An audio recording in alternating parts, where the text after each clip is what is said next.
Yeah, but she needs to be on a better. She needs to be on a better team.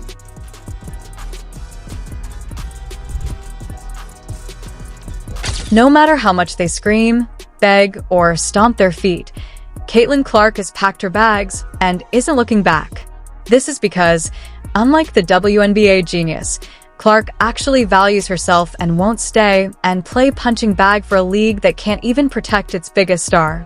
ESPN is acting as though they have any control over her decisions now that she has signed a new contract in Europe.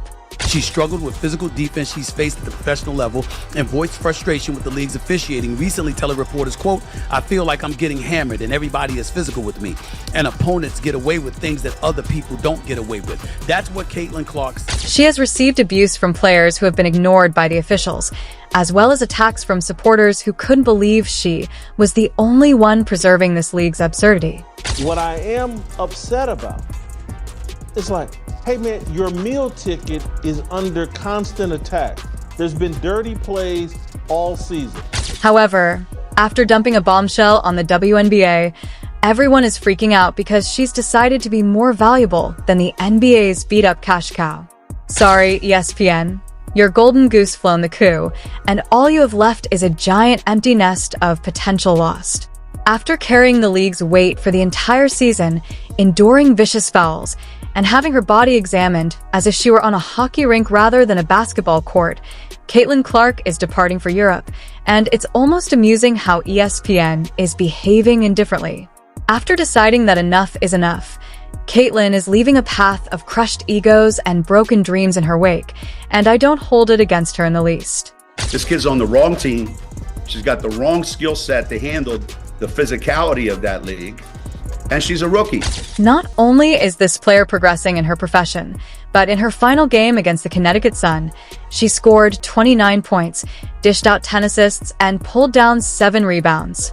Her teammates were preoccupied staring at her, making a series of mistakes, missing open baskets, and ordering stupid plays that would have won a high school coach the game.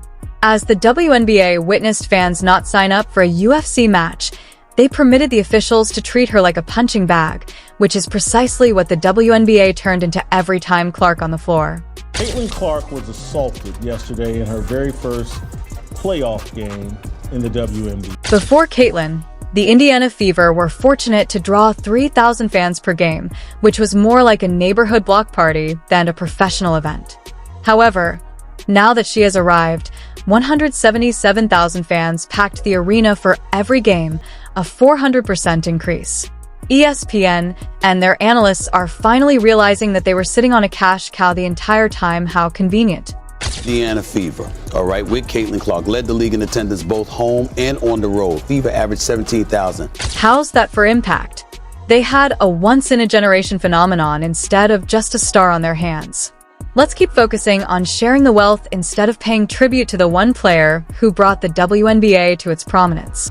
If Caitlin Clark is the quote-unquote savior, if she's the golden girl, milk it! And let's not even talk about product sales. Caitlin Clark's jersey sold more than any player in the league's history, including Hall of Famers like Diana Taysai and Sub Bird. This is not only an amazing accomplishment, but it's historic. She made the WNBA a must-watch television program, and her games were practically a national event.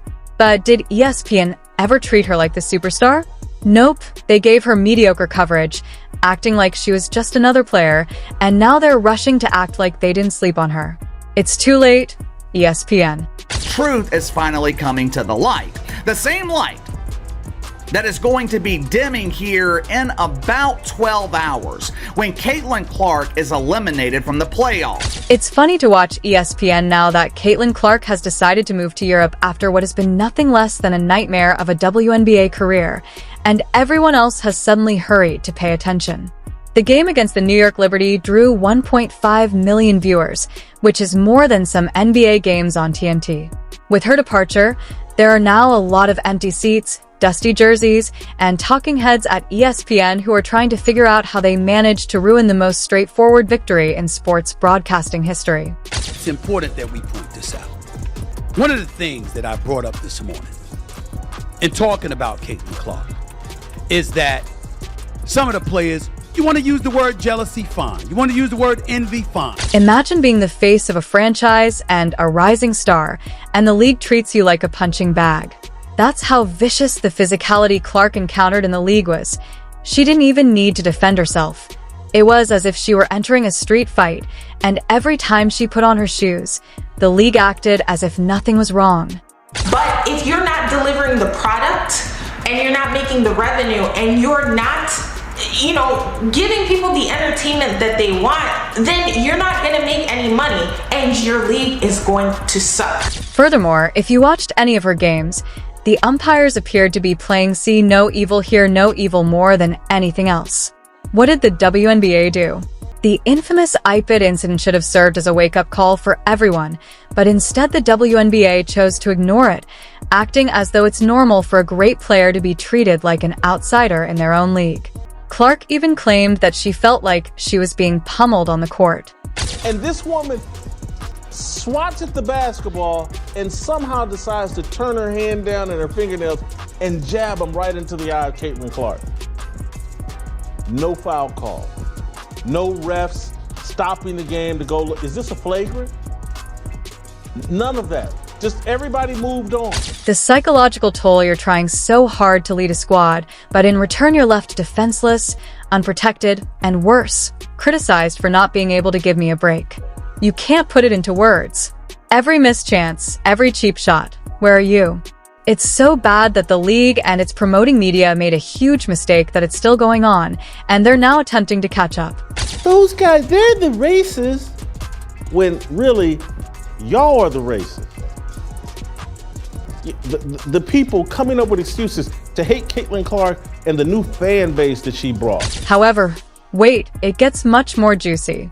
Alyssa Thomas's comments about racial prejudice in the fandom, instead of stating, "Oh, I don't know her jaw-dropping talent, and what did ESPN do?"